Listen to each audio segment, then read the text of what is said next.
G20 summit की सफलता के पीछे कई चेहरे हैं और कई पहलू हैं। एक पहलू है सुरक्षा। सुरक्षा की जिम्मेदारी बखूबी निभाई है दिल्ली पुलिस ने। इस वक्त मेरे साथ हैं प्रोटेक्टिव सिक्योरिटी डिवीजन के स्पेशल सीपी मधुर तिवारी, जिनके पास G20 की सुरक्षा की पूरी जिम्मेदारी थी। सर, ये बताइए कि कितना चैलेंजिंग था इस तरह के बड़े कार्यक्रम में सुरक्षा मुहैया कराना। सबसे पहले मैं आपको ये बताना चाहूँगा कि आपने कहा कि पूरी समिट की सुरक्षा की जिम्मेदारी मेरे पास थी। ऐसा नहीं था। ये एक सीपी साहब के लीडरशिप में हमारा सबका एक कलेक्टिव एफर्ट था। सबको अपने अपने टास्क दिए गए थे जिसमें कि उनको अपना काम करना था। मैं आपको बताना चाहूँगा कि जहाँ तक इस पूरे सिक्योरिटी अरेंजमेंट की बात है, इसमें बहुत सारे डायमेंशंस थे, जिसमें कि अगर हम केवल वेन्यूज़ को देखें तो उनकी सुरक्षा तो थी ही, लेकिन उसके साथ जो वेन्यूज़ के चारों ओर जो एरिया सिक्योरिटी था वो लोकल पुलिस का काम था। इसके अलावा जो ट्रैफिक मैनेजमेंट था वो ट्रैफिक पुलिस का काम था। और यही नहीं, जो रिस्ट्रिक्टेड जोन जो था, जो ट्रैफिक के हिसाब से रिस्ट्रिक्टेड था और हमारे लिए भी सबसे ज़्यादा सेंसिटिव था, वो था न्यू दिल्ली डिस्ट्रिक्ट और कुछ एरिया साउथ डिस्ट्रिक्ट वगैरह के। उनको अगर छोड़ दिया जाए तो बाकी की दिल्ली में भी बहुत ही हाई अलर्ट इस समय रखना पड़ा। और तमाम ज़िलों की जो पुलिस थी उन्होंने ये इंश्योर किया कि कोई भी ऐसी अप्रिय घटना ना हो जिससे कि ये समिट बाधित हो या इसके जो स्मूथ जो कंडक्ट है उस पर कोई ब्लॉट आए। तो ये सभी का एक कलेक्टिव एफर्ट था। ये कहना कि कोई एक पर्टिकुलर यूनिट ने ही इसमें योगदान दिया है, ये गलत होगा। और इसके लिए मैं अगर आप मुझसे अगर मैं केवल समिट के वेन्यूज़ की सुरक्षा के बारे में कहूँ या उनके जो वहाँ पे जो डिफरेंट डायमेंशंस थे वहाँ के अरेंजमेंट के, उसके बारे में बात करूँ तो मैं बताना चाहूँगा कि जो हमारी प्लानिंग है ये करीब 1 साल से चालू थी। जब हमने पहली बार ये देखा कि अब या हमको एक टेंटेटिव डेट्स पता चल गई थी कि इस समय में G20 समिट दिल्ली में होगी, तो उसमें सबसे पहले हमने जो है एक ब्रॉड रोड मैप तैयार किया कि क्या हमारे सुरक्षा का क्या फ्रेमवर्क होना चाहिए। और अकॉर्डिंगली जब हमको होटल्स की एक टेंटेटिव लिस्ट मिली तो सभी होटल्स का सिक्योरिटी ऑडिट किया गया। ये देखा गया कि वो कितना रेडी हैं सुरक्षा पॉइंट ऑफ व्यू से। फिर उनका हमने सिक्योरिटी रिव्यू करवाया, उसमें जो खामियां पाई गई या जो इम्प्रूवमेंट्स होने थे उनकी लिस्ट तैयार की गई होटल वालों को। इसी प्रकार से जो एयरपोर्ट पे जहाँ पे कि VVIPs का आगमन होना था वहाँ की सुरक्षा का जायज़ा लिया गया। उनको भी एक जो है एक हमने रोड मैप तैयार किया कि कैसे यहाँ पे हम जो है आने के समय में हम किस प्रकार की सुरक्षा दे पाएंगे, उसका एक जो है पॉलिसी तैयार की गई। जो ITPO जो भारत मंडपम जहाँ पे कि ये फाइनल समिट हुई, वहाँ की भी सुरक्षा का, चूँकि उस समय वो अंडर कंस्ट्रक्शन था तो एक बड़ा ही लिमिटेड व्यू मिल पा रहा था कि इसमें किस तरह की और कौन से पॉइंट्स होंगे जहाँ पे कि किस तरह की सिक्योरिटी देनी पड़ेगी।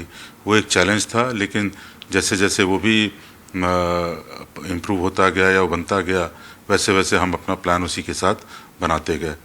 इसी के साथ जो साइड इवेंट्स थे, चाहे वो राजघाट का हो, चाहे जो उनके साथ स्पाउसेज आ रहे थे लीडर्स के साथ, उनके प्रोग्राम्स थे, धीरे धीरे जैसे जैसे उनकी डिटेल्स मिलने लगी तो उन वेन्यूज़ पे भी जा कर के, उन लोकेशंस पे जा कर के वहाँ पे जो सिक्योरिटी किस तरह की होनी चाहिए उसका भी एक प्लान बनाया गया। इसके लिए मैं बताना चाहूँगा कि इस जो एक बहुत ही क्रिटिकल जो पार्ट होता है समिट का वो है कारकेड का मूवमेंट। तो कारकेड का मूवमेंट सभी राज्याध्यक्षों के लिए, उनकी स्पाउसेस के लिए। सर, कितनी कंट्री के कारकेड थे और किस तरह से पूरा मूवमेंट आपने संभाला, क्योंकि टाइमिंग का बहुत ध्यान रखना पड़ता है उस समय।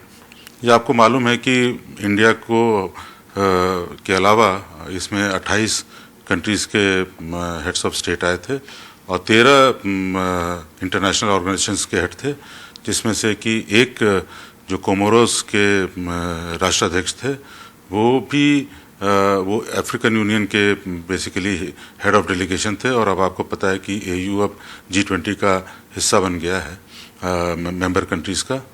तो इस तरह से अगर देखा जाए तो हमारे पास 29 राष्ट्राध्यक्ष जो बाहर से आए थे उनके लिए हमको कारगेट का इंतज़ाम करना था।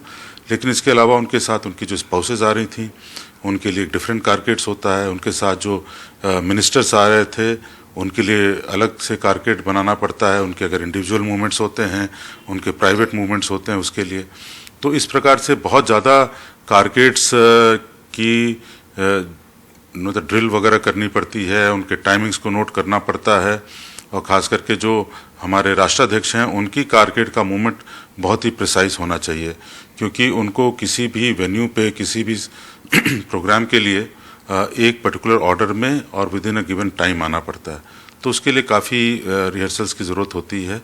तो उसके लिए हमारी जो टीम थी जिसमें हमारे एडिशनल सीपी पुष्पेंद्र कुमार, उन्होंने इसका जिम्मा लिया और अपनी टीम के साथ उन्होंने जो MEA की टीम थी उसके साथ कोऑर्डिनेट करते हुए इस मूवमेंट को बहुत ही बखूबी अंजाम दिया। हमने इसके लिए एक कारगेट मैनेजमेंट सिस्टम भी हमने बनवाया था, जिससे कि हमको पिक्टोरियल डिपिक्शन मिलता था इसका, जिससे कि हमको जो इतनी ज़्यादा संख्या में जो कारगेट थी उनको मैनेज करने में हमको आसानी रही। सर 15 अगस्त में भी आपने सिक्योरिटी दी है, 26 जनवरी को भी दी है। उन दोनों से कितनी अलग थी इसकी सिक्योरिटी और कितना व्यापक सुरक्षा इंतजाम था इसके लिए? देखिए वो मैं ये नहीं कहता हूँ कि वो सेंसिटिव नहीं होती, बहुत ही सेंसिटिव होती हैं। उसमें हमारे सारे VVIPs खुले में बहुत देर तक रहते हैं, लेकिन इसका स्केल कुछ ज़्यादा ही बड़ा था। आप समझ सकते हैं कि 31 VVIPs और उसमें भी जो कंट्रीज़ हैं जो कि दुनिया की सबसे पावरफुल सबसे इम्पोर्टेंट कंट्रीज़ हैं, उनके राष्ट्राध्यक्ष यहाँ पे आए हुए थे। तो इसकी सेंसिटिविटी बहुत ज़्यादा थी, थ्रेट परसेप्शंस भी हाई थे और जो सिक्योरिटी के जो स्टैंडर्ड्स हैं उनकी रिक्वायरमेंट भी बहुत हाई थी। सर कुछ वीडियोस वायरल हो रहे हैं जिसमें पुलिसकर्मी बारिश हो रही है और भीगते हुए खड़े हैं ड्यूटी पर। तो क्या बिल्कुल इस तरह से ब्रीफ किया गया था कुछ भी हो जाए मौके से हटना नहीं किसी को? इसमें मैं एक बात कहना चाहूँगा कि ये जो अरेंजमेंट है इसकी ओनरशिप हमारे हर जवान ने, हर रैंक के हर जो है पुलिस पर्सनल ने ली।